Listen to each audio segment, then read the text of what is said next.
Good evening, Noise Rock Now community. It's time for another update about the Disaster Relief Compilation Project.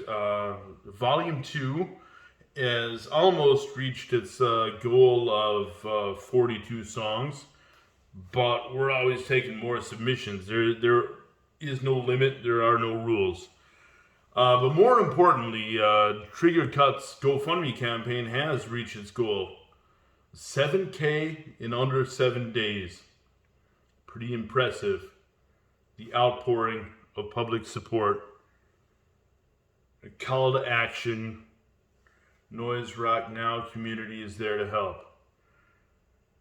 Although it sounds like they're far from out of the woods. I mean, Ralph mentioned that the room, they can't find another practice space or studio room in Stuttgart, which is not surprising to me because in Hamburg here, most people can't find one either. Generally, there are no rooms available at any given time. You get put on a waiting list for like years, or you have to share a space with somebody. But even that, like sharing a room with like 3 bands is usually unavailable too, that option. So anyway, and it sounds like they're probably going to need some kind of industrial cleaning firm to take care of all the burning plastic and shit in the place. But anyway, I don't know. I mean, I'm just speculating.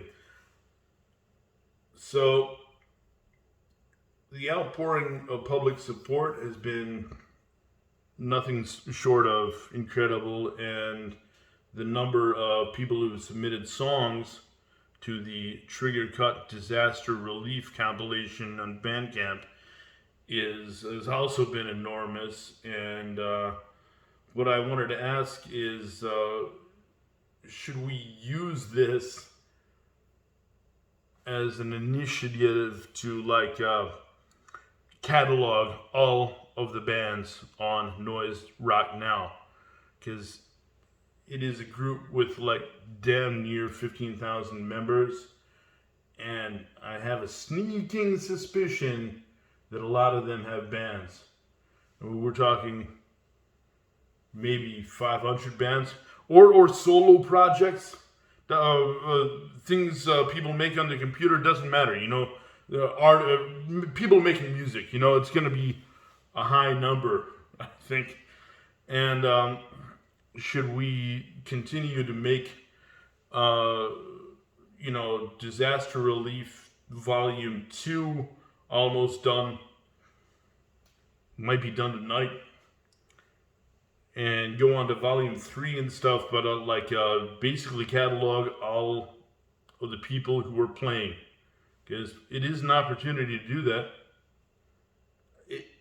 It might sound cynical or opportunistic or negative in some way, but I bet there are a ton of people making music, and we could get it all in one place, under one roof, under the banner of helping Ralph, who incidentally, most of the people writing me to submit songs have, stated that he's one of their favorite people on the internet because he's so positive. And the whole group, Noise Rock Now, is so positive. A lot of people told me it's one of the only places where, you're not dealing with assholes, and I found that too. Like, everybody's nice to a nobody like me, I'm just uploading songs, answering emails and uploading songs, and it's been great. Really friendly bunch of people.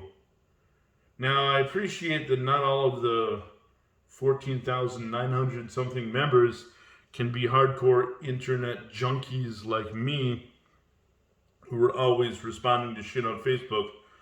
But I bet if we give it enough time, we could get a ton of bands on here and have this now the official Noise Rock Now listing of all the artists, of all the members who contribute here. What do you think of that idea? Is it, even relevant, or is it superfluous?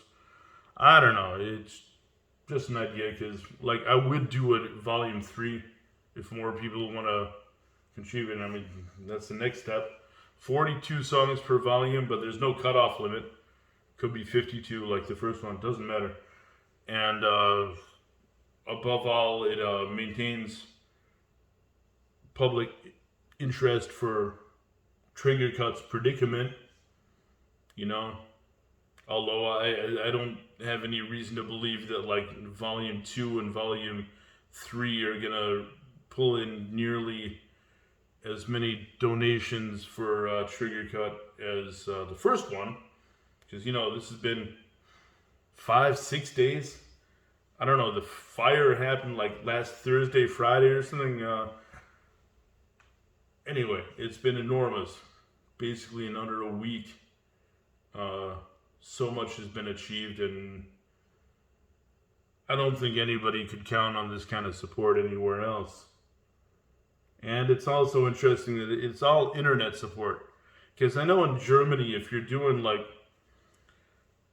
underground rock that's kind of weird and stuff, man, you're not part of the like punk community. Because there's usually a lot of big cities like a punk community of, you know, standard issue punks that are going to support you. But I'm rambling now. But it's just like if you play interesting shit, you're probably not going to be in that punk community that's going to support you. So let me know what you think in the comments below. Should we just keep going with this and take it as far as it goes? I mean, I think Trigger Cut will get out of this eventually. I just suspect they're going to have to go through a lot more shit before they can actually play again. And then there's the whole thing about the Tascam 338, 388. I don't know. I'm not up on these things, but it's like, is the machine ruined or can they restore it? But restoring it might be crazy expensive, you know. Anyway, I've gone on long enough. This is 7 minutes. It's kind of crazy. So should we try to make a NRN catalog out of this? See what happens? What do you think? Is it even worthwhile? I'd like to hear what you have to say about this. Thank you very much, and wish you a pleasant Friday evening and a happy weekend. Bye!